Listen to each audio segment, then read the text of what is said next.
अच्छा जाने का भी रास्ता है, आने का भी रास्ता है। चल अच्छा वो हर से जाएंगे। नहीं जाएंगे क्या?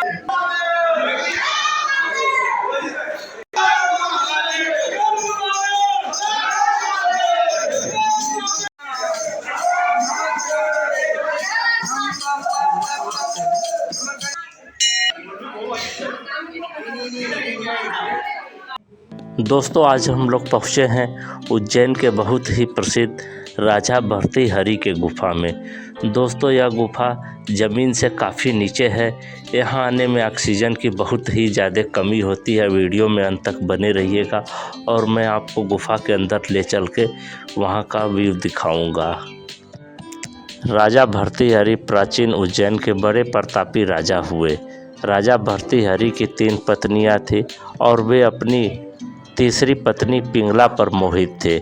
वे उस पर अत्यंत विश्वास करते थे। राजा पत्नी मोह में अपने कर्तव्यों को भी भूल गए थे।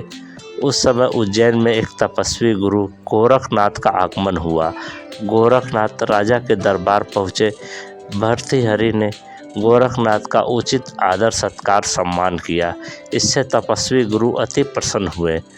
प्रसन्न होकर गुरु गोरखनाथ ने राजा को एक फल दिया और कहा कि यह खाने से सदैव आप जवान बने रहेंगे, आपको कभी भी बुढ़ापा नहीं आएगी, सदैव सुंदरता बनी रहेगी। चमत्कारी फल देकर गुरु गोरखनाथ वहाँ से चले गए। राजा ने फल लेकर सोचा कि उन्हें जवानी और सुंदरता की क्या आवश्यकता है।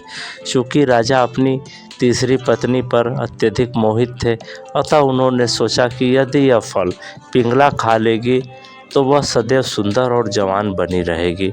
यह सोचकर राजा ने पिंगला को फल दे दिया। रानी पिंगला भर्तृहरि पर नहीं बल्कि उसके राज्य के कोतवाल पर मोहित थी। यह बात राजा नहीं जानते थे। जब राजा ने वह चमत्कारी फल रानी को दिया तो रानी ने सोचा कि यदि यह फल कोतवाल खाएगा तो वह लंबे समय तक उसकी इच्छाओं की पूर्ति कर सकेगा। रानी ने यह सोचकर चमत्कारी फल कोतवाल को दे दिया। वह कोतवाल एक वेश्या से प्रेम करता था और उसने चमत्कारी फल उसे दे दिया ताकि वेश्या सदैव जवान और सुंदर बनी रहेगी। वेश्या ने फल पाकर सोचा कि यदि वह जवान और सुंदर बनी रहेगी तो वह उसे यह गंदा काम हमेशा करना पड़ेगा, नरक समान जीवन से मुक्ति नहीं मिलेगी। इस फल की सबसे ज़्यादा ज़रूरत हमारे राजा को है। राजा हमेशा जवान रहेंगे तो लंबे समय तक प्रजा को सभी सुख सुविधाएं देते रहेंगे। यह सोचकर उसने चमत्कारी फल राजा को दे दिया। राजा वह फल देखकर आश्चर्यचकित रह गए। राजा ने वेश्या से पूछा कि तुम्हें यह फल कहाँ से प्राप्त हुआ। वेश्या ने बताया कि यह फल उसे कोतवाल ने दिया। भर्तृहरि ने तुरंत कोतवाल को बुलाया और सख्ती से पूछने पर कोतवाल ने बताया कि यह फल उसे रानी पिंगला ने दिया है। जब भर्तृहरि को पूरी सच्चाई मालूम हुई तो वह समझ गए कि रानी पिंगला उसे धोखा दे रही हैं।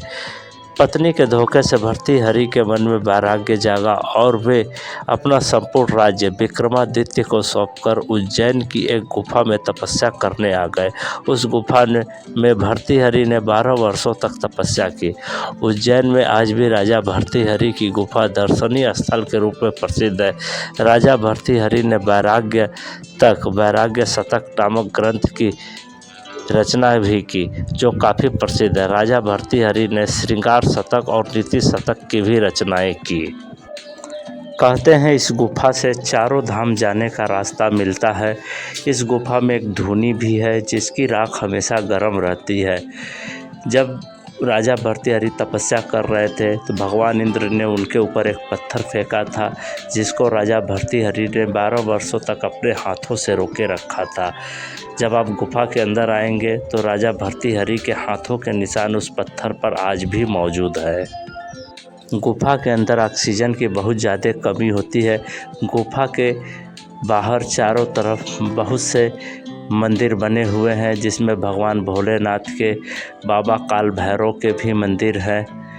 तो दोस्तों आज की यह वीडियो कैसी लगी कमेंट करके बताइएगा।